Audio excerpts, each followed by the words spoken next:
Hello, geographers. Welcome to another one of our lectures on stream channels. In our previous session, we discussed how running water shapes our landscape through erosion and deposition. And today we're going to focus specifically on stream channels, their flow, dynamics, turbulence, and the fascinating patterns that they create across the landscape. So let's dive in.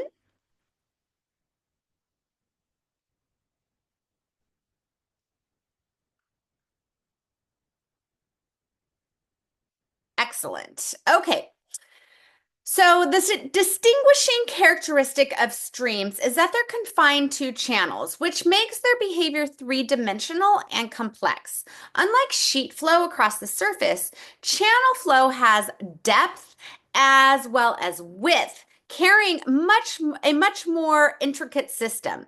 So, if we were to visualize the movement of water molecules in a stream, we would see that it is far from uniform. Movement tends to be unsystematic and irregular, with many discretional components and with different speeds in different parts of the channel. The main reason for this complexity is friction.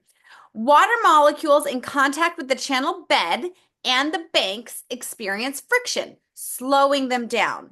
Those in the center near the surface move faster, and this creates a velocity gradient across the channel. Friction doesn't just affect velocity. It also decreases a stream's ability to erode and transport materials. Why? Because friction uses up much of the stream's energy, leaving less available for the work of erosion and transportation.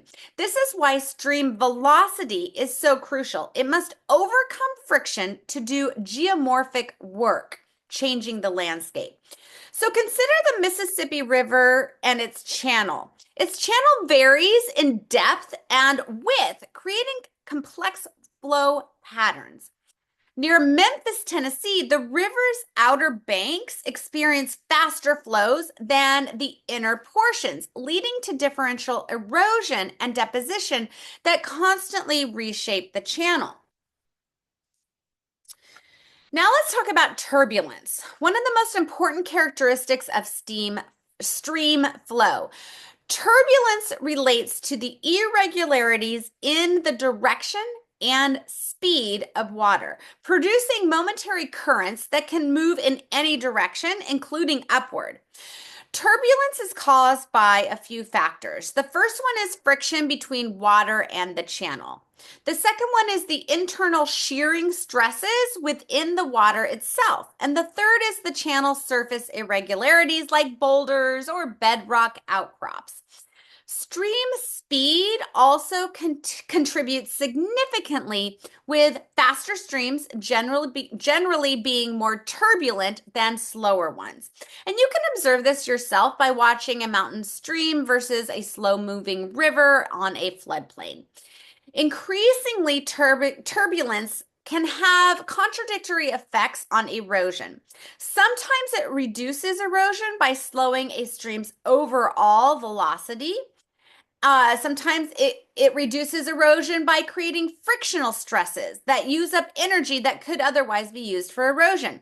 But in other cases, turbulence increases erosion by creating complex water currents that produce churning, generating flow patterns that pry and lift rock material from the stream bed.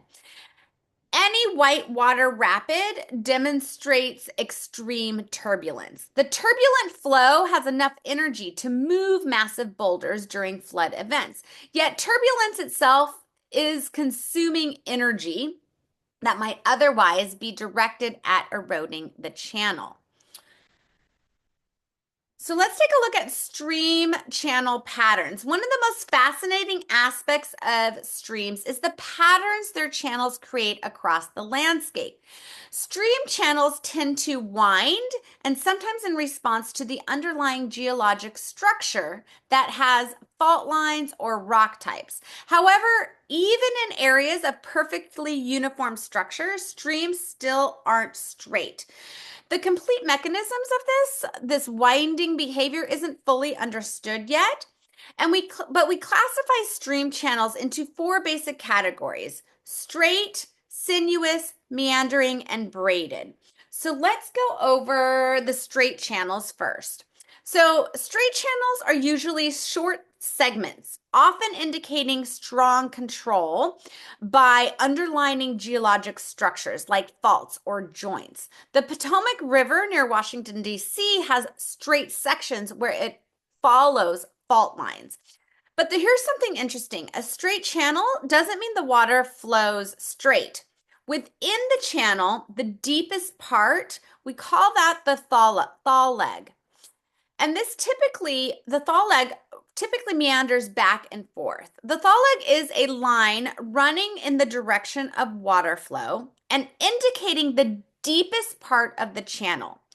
If you're in a canoe on a seemingly straight river, you'll often find yourself weaving back and forth, following this deeper pathway, okay? Because this also is the direction that the water is flowing in. Okay, then we also have sinuous channels. So sinuous channels have gentle, irregular curves and are more common than straight ones. The Snake River in Wyoming displays beautiful sinuous patterns as it winds through Jackson Hole Valley. And you can often observe these from airplanes, aerial views, okay? We also have meandering channels. Meandering channels show an intricate pattern of smooth serpentine curves. Now, the difference between a meandering channel and a sinuous channel is that the sinuous is much more gentle. The meandering channel often looks like serpentine curves, okay, like a snake. And these typically form on flat land with an unhurried flow that still has enough force to erode the bank. The classic example is the Mississippi River, particularly through its lower course.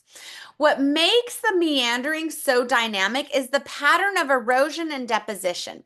On the outside of each bend, where the water velocity is the highest, erosion cuts into the bank. On the inside of the bend, where velocity decreases, deposition creates what we call point bars. And this process causes the meanders to gradually migrate across the floodplain over time. Then, as time goes on, we have braided streams. Braided streams consist of multiple interwoven and interconnected shallow channels separated by low islands of sand, gravel, and other loose debris. The Platte River in Nebraska is a perfect example of a braided stream. Braided streams typically form under specific conditions. They have a very flat stream channel. They also have a heavy load of alluvium, often more than the stream can transport. Then they also have periods of low discharge, mainly when the weather changes. And we might see more of these as climate changes.